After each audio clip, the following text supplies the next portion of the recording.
సుధాకరాత్తమోదకం సదా విముక్తి సాధకం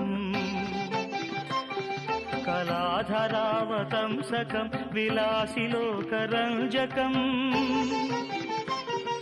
అనాయకైకనాయకం వినాశితే భదైత్యకం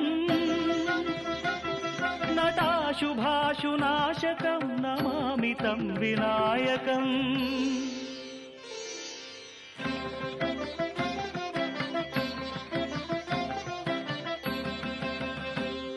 నచేతరాతిభీకరం నవోదితార్కభాస్వరం నమత్సురారి నిర్జరం నదాధికాపదుద్ధరం సురేశ్వరం నిధీశ్వరం గజేశ్వరం గణేశ్వరం మహేశ్వరం తమాశ్రయే పరాత్పరం నిరంతరం.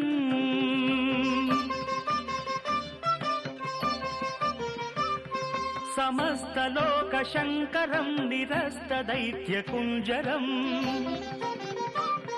దరేతరోదరం వరం వరే భవక్రమక్షరం కృపాకరం క్షమాకరం ముదాకరం యశస్కరం మనస్కరం నమస్కృతాం నమస్కరోమి భాస్వరం.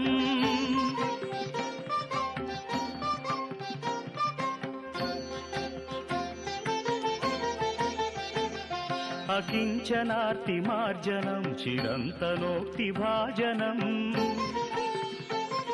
పురారి పూర్వనందనం సురారి గర్వచర్వణం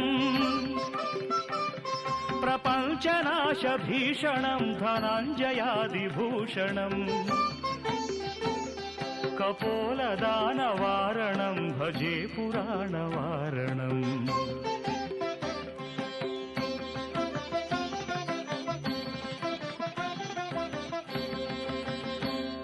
నితాంతకాంతదంతకాంతిమంతకాంతకాత్మజం అచింత్యరూపమంతహీనమంతరాయ కృంతనం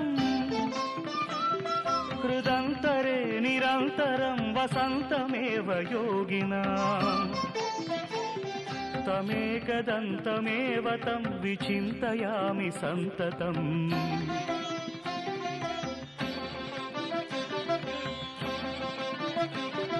మహాగణేశ పంచరత్నమాదరేణ యోన్వహం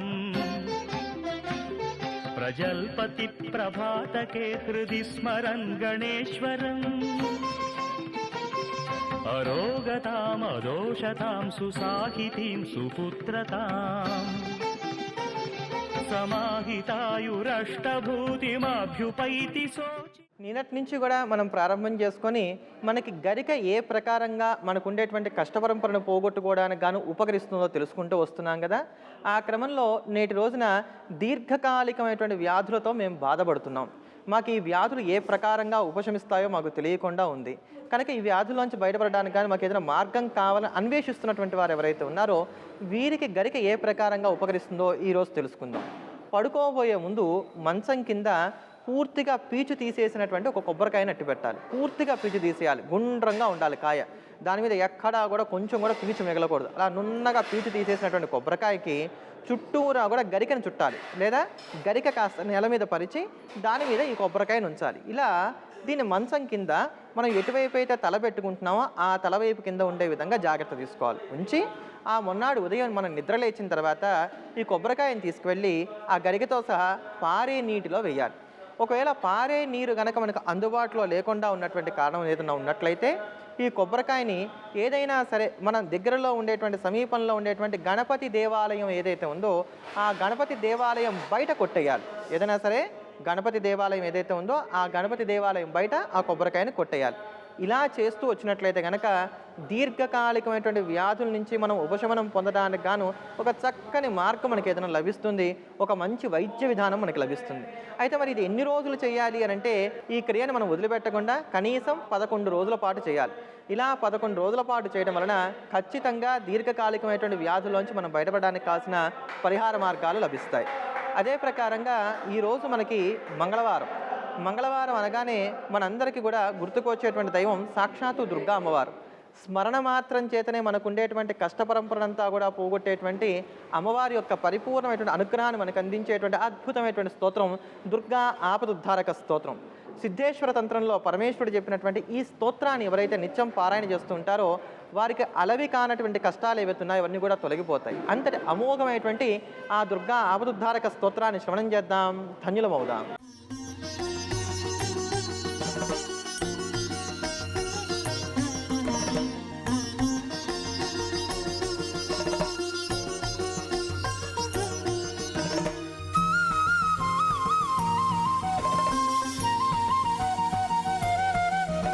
नमस्ते शरण्ये शिवे सानुकम्पे नमस्ते जगद्व्यापिके विश्वरूपे नमस्ते जगद्वन्द्यपादारविन्दे नमस्ते जगत्तारिणि त्राहि दुर्गे नमस्ते जगच्चिन्त्यमानस्वरूपे नमस्ते महायोगि विज्ञानरूपे नमस्ते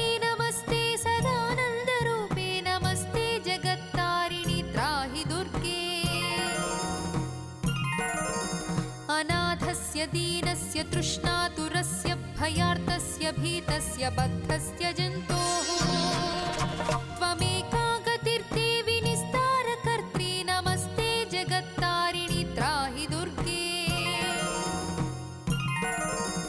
अरण्ये रणे दारुणे शत्रुमध्ये नले सागरे प्रान्तरे राजगेहे त्वमेका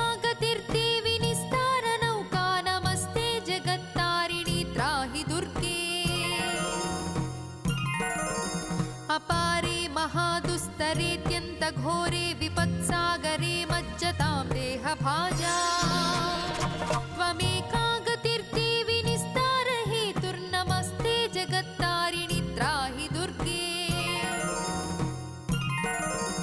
नमश्चण्डिके चण्डदुर्दण्डलीला समुत्खण्डता खण्डिता शेषशत्रो. మన నిత్య దైనందిన జీవితంలో మనం ఎదుర్కొనేటువంటి విభిన్నమైనటువంటి సమస్యలకు గాను ప్రతిరోజు కూడా సులభమైనటువంటి తేలికమైనటువంటి పరిహారాలు తెలుసుకుంటున్నాం కదా. ఆ క్రమంలో నేటి రోజున శని బాధలు ఎక్కువగా ఉన్నాయి. ఈ ఏలినాటి శని, అష్టమ శని, అర్ధాష్టమ శని లాంటి విపరీతమైనటువంటి శని బాధల వలన మేము కష్టపడుతున్నాం, లేదా శని మహర్దశ నడుస్తోంది, ఇందువల్ల కూడా మేము ఇబ్బంది పడుతున్నాం అనుకునేటువంటి వారు ఎవరైతే ఉన్నారో వీరికి శని పరంగా ఎటువంటి ఇబ్బందులు కలగకుండా ఉండడానికి గాను పాటించుకోదగినటువంటి తేలికైనటువంటి పరిహారాన్ని గురించి తెలుసుకుందాం. అయితే ఇందుకు ఉపకరించేటువంటివి ఏమిటి? ఒక 100 గ్రాములు నల్ల నువ్వులు తీసుకోవాలి. 100 గ్రాములు నల్ల నువ్వులు. అలానే 2.25 కేజీ కొలతతోటి బెల్లాన్ని తీసుకోవాలి. అంటే 2 కేజీల 250 గ్రాముల బెల్లాన్ని తీసుకోవాలి. 2.25 కేజీల బెల్లం, 100 గ్రాములు నల్ల నువ్వులు, 4 చెంచాలు నువ్వుల నూనె, అదే ప్రకారంగా ఒక అర చెంచా పసుపు, 4 చెంచాలు నల్ల నువ్వుల నూనె, అదే ప్రకారంగా 2.25 కేజీలు బెల్లం, ఇంకా విశేషించి 100 గ్రాములు నల్ల నువ్వులు. వీటిని తీసుకొని వీటితోటి లడ్డూల్లాగా తయారు చేసుకోండి. బెల్లాన్ని బాగా పొడి చేసి దంచేసి వాటిలో ఇవన్నీ కూడా కలిపేసి వీటిని లడ్డూల్లాగా తయారు చేసుకోవాలి. ఎన్ని? 21 లడ్డూలుగా తయారు చేసుకోవాలి. ఇవన్నీ కూడా శుక్రవారం నాడు చేసి అట్టి పెట్టుకొని శనివారం నాడు ఎవరికైతే శని బాధ అధికంగా ఉందో వారికి శిరస్సు నుంచి పాదం దాకా 21 సార్లు దిగదొరచాలి. తల నుంచి పాదం దాకా 21 సార్లు దిగదొరచాలి. ఇలా దిగదొరిచిన తర్వాత కూర్చున్నటువంటి ఆవుకి ఈ 21 లడ్డూలు కూడా తినిపించాలి. వినటానికి పెద్దగా ఉన్నా చేసుకోవడం చాలా తేలిక. 100 గ్రాములు నల్ల నువ్వులు, 2.25 కేజీలు బెల్లం, 4 చెంచాలు నువ్వుల నూనె, అర చెంచా పసుపు, వీటన్నిటిని కలుపుకోవాలి. 21 లడ్డూలు తయారు చేసుకోవాలి శుక్రవారం నాడు. శనివారం నాడు ఉదయం ఎవరికైతే శని బాధ ఉందో వారికి తల నుంచి పాదం దాకా 21 సార్లు దిగదుర్చాలి. ఇలా దిగదుర్చినటువంటి ఆ లడ్డూలు ఏవైతే ఉన్నాయో వాటిని శనివారం రోజు కూర్చున్నటువంటి ఆవు ఏదైతే ఉందో దానికి తినిపించాలి. ఇలా 7 శనివారాలు చేసినట్లయితే కనుక శని పరంగా వచ్చేటువంటి దోషాలు ఏవైతే ఉన్నాయో ఇవన్నీ కూడా తొలగిపోతాయి. అదే ప్రకారంగా రేపటి రోజున గణపతి నవరాత్రులో 3వ రోజు